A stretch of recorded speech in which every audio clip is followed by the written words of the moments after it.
আমি স্কুল থেকে ফিরে এসেছি মা, কিন্তু মা বলো বাবা। আমি আমি যখন ওই স্কুলে লেখাপড়া করতে যাবো না মা। এ কি বলছো বাবা? তুমি লেখাপড়া করবে না? মা, আমাকে ওই স্কুল থেকে অপমান করে ঘাট ধাক্কা দিয়ে বের করে দিয়েছে মা, তাই আমি অপমান মনে করে ওই স্কুলে আর লেখাপড়া করতে যাবো না মা। আমি তোমাকে বলছি, আমি আমি যে সওদাগরের ছেলে মা, আমি যে মানুষ করতে যাবো মা। আমি এ কথা কেন কেন মা? আমি তোমার বাবাকে বলে দেখি সে কি বলে। কোথায় স্বামী?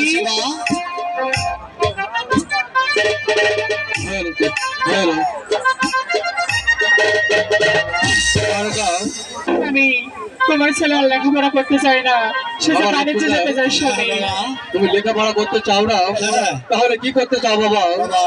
আমি তো সওদাগরের ছেলে, আমি তো বাণিজ্য করতে যেতে চাই বাবা। বাবা তুমি আমাকে হাসালে বাবা, তুমি এতটুকু ছেলে বাণিজ্য করতে পারবে? কেন বাবা? আমি সওদাগরের ছেলে হয়ে যদি বাণিজ্য করতে পারি না, বাবা লক্ষ্মীদার, তাহলে তুমি বাণিজ্যে যেতে চাও? ঠিক আছে, তোমার বাণিজ্যে যাওয়ার জন্য কি কি প্রয়োজন আমাকে বলো। হ্যাঁ, আমাকে 14টিকে মধুঘর সাজিয়ে দিলে আমি দক্ষিণ শহরে বাণিজ্য করতে যাবো।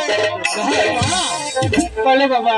তোমাকে শোনা আনিছি, বারবার বসে দাও, তাহলে জানি দক্ষিণ শহরে বাণিজ্য করতে যাবো। ঠিক আছে বাবা, আমি তোমাকে এনে দেবো। ঠিক আছে ঠিক আছে বাবা, তুমি ঘুরে যাও, আমি তোমার বাড়িতে যাওয়ার জন্য সব প্রস্তুতি গ্রহণ করছি।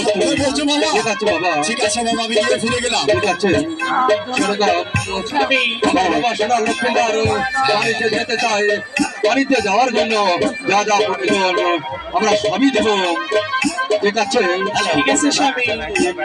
ওই তত্ত্বটিকা মধুকর ওই কালিদাস সাগরে ডোবানো রয়েছে, তাতে করতে হবে, তার জন্য মাল্লা বাজির দরকার। ঠিক আছে স্বামী, আমরা তাই করি। হাই গো কোথায় রইলে মাল্লা হাজারে বাজি,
কোথায় বাবা কর্ণধর মাঝি?